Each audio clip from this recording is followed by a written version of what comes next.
Are you looking to be scared? Are you wanting to relive some of your worst fears imaginable?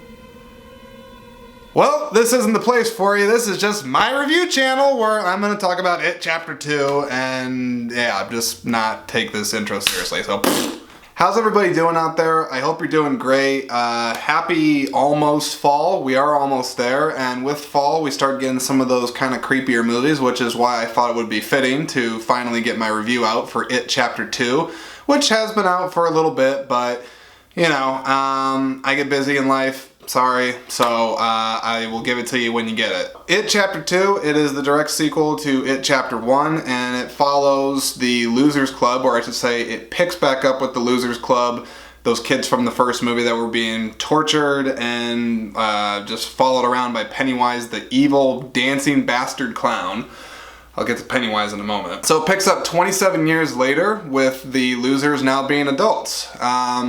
So before I talk too much about the losers on there, I'll just say whoever the casting director of this movie is, give them like a nice paid vacation or get them on to the next movie that needs some good tricky casting, because talk about perfect casting for this. You have Bill Hader as adult Richie, which I mean, most people are going to be saying that that's probably the best casting of the whole movie, which it's very, very damn good. I'm not gonna mince my words about that. But then Jessica Chastain is in there as an older Beverly, and then you have James McAvoy in there as, why can't I remember his character's name? I feel kind of bad about that.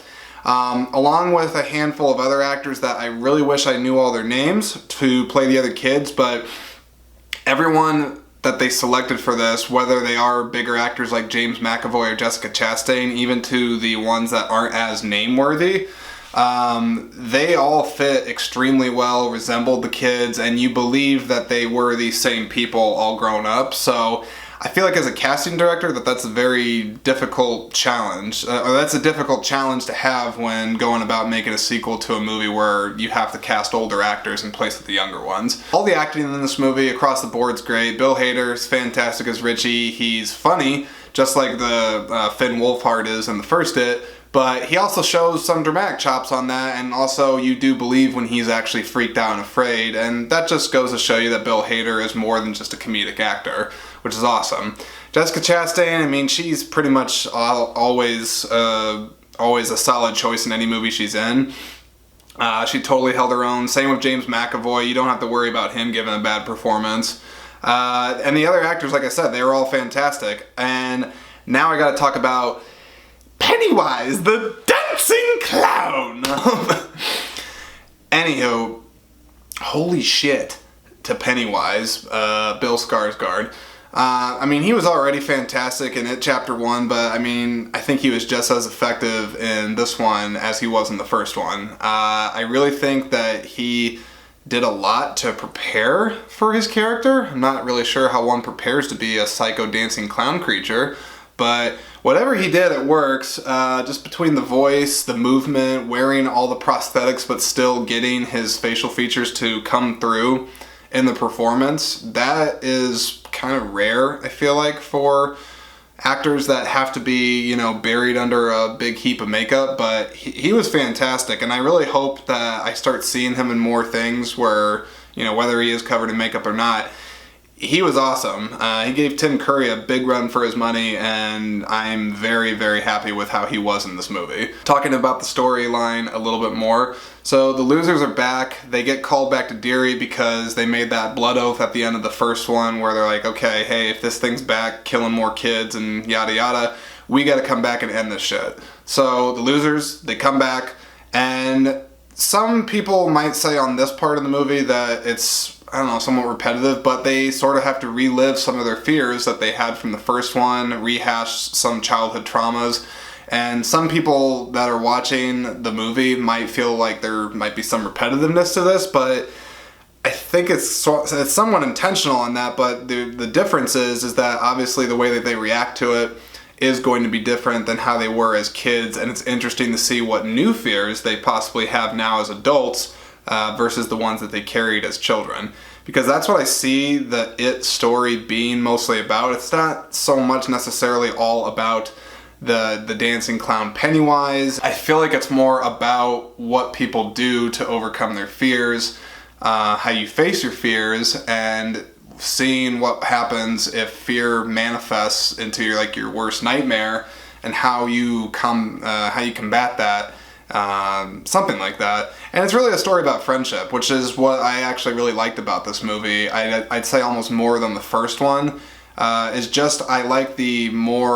I felt like it focused more on the friendship and the bonds that happen with the strength of time versus the first one. So I really did enjoy that. And the movie is 2 hours, almost 3 hours long. I think it's like 2 hours and 48 minutes, which is a really beefy runtime for a horror movie, or let alone really any movie. Now, I've spoken about this before in other reviews. I don't really get bothered by long runtimes in movies. If the movie's really good and I'm sucked into it, the thing can be 5 hours for all I care. It doesn't matter to me. However, I will say for this one, for the casual person watching it, you're definitely going to feel the runtime. I know myself, I felt it drag on a couple times here and there. There were some scenes that they stretched out a little bit longer than I think they needed to do on there. One or two of the flashbacks with the kids, while nice, I don't necessarily think it was all the way crucial for enhancing the plot. This is a very minor nitpick to have, because I feel like as a sequel, as a companion piece to the first one, it's just as good as the first one. Like, I enjoyed It 2 as much as I enjoyed It 1, which is awesome, because I remember in the miniseries when I saw that one years before, the one with Tim Curry, that I just remember the kids part being good, and any stuff with the adults is kind of meh, and then when It becomes a spider, and starts going crazy, it was so campy and cheesy, and the acting wasn't really all that great between all the adults, so I was like, ugh.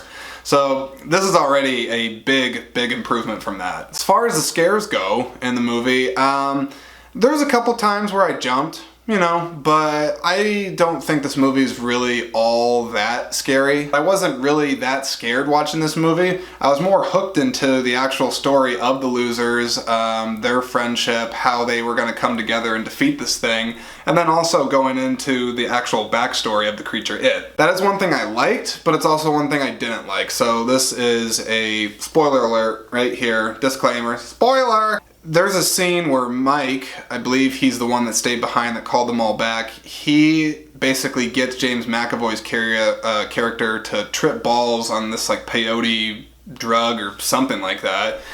I feel like they rushed through that a little bit, and they just kind of were like, oh yeah, I stayed back for 27 years and basically became an expert on it because I got high a couple of times of some Indian people and had some visions, and now I suddenly know how to defeat it.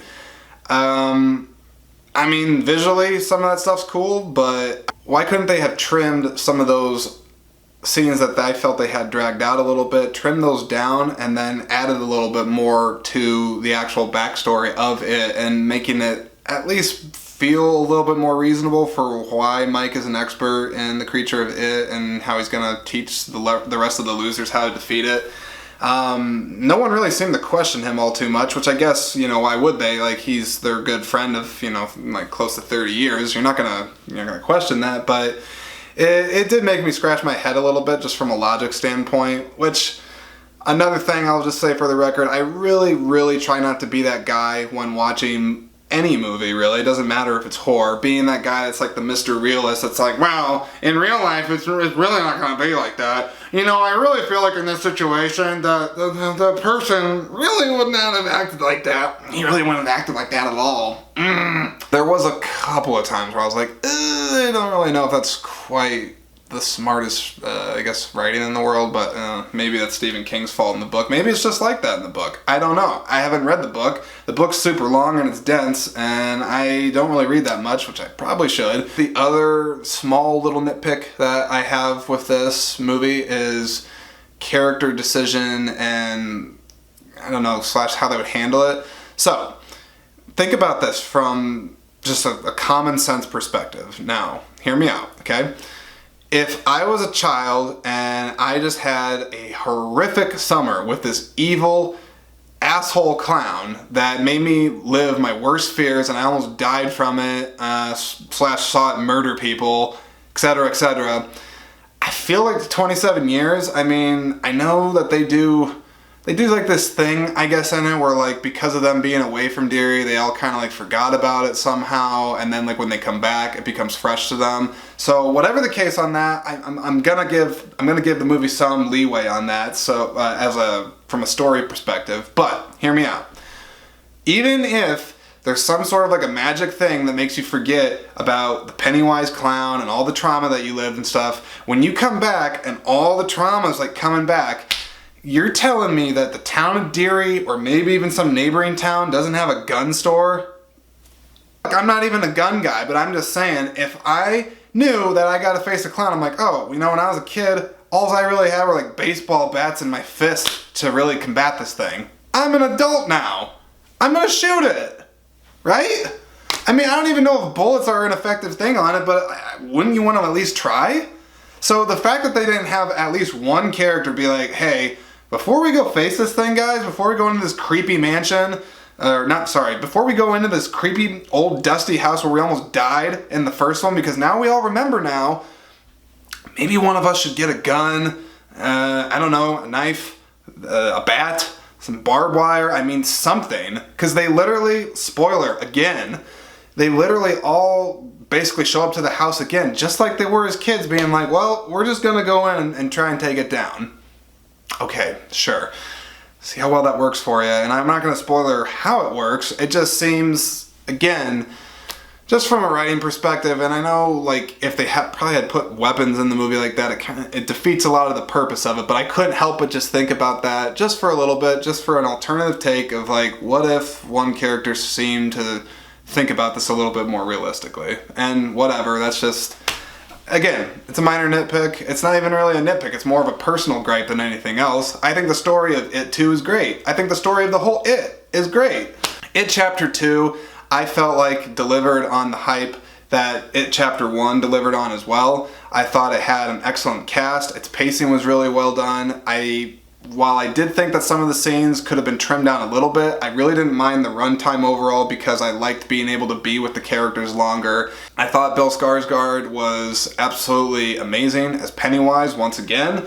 I thought the special effects were really, really good. So really my only, I guess, gripes I would have with it is that it's a little bit of a longer movie. There's some scenes that probably could have been trimmed down, didn't need to be there. But otherwise, It Chapter 2 is a very effective horror thriller movie. I think that you would like it if you like the first one, you're gonna like this one. Overall, everyone, I'm gonna give It Chapter 2 a B. Thank you so much for watching. Go ahead and subscribe if you haven't. More content's coming. And also, I want to give everybody here a thank you that has checked out my podcast that I've been uploading onto my channel. Check out some of my past episodes on that. I got about 5 or 6 of them up right now. Try to do one about once a week or so. So check that out. Definitely stay tuned for that. And yeah, just keep coming back for more. Really, really appreciate it. Thank you so much for watching, everyone. I'll see you in the next video.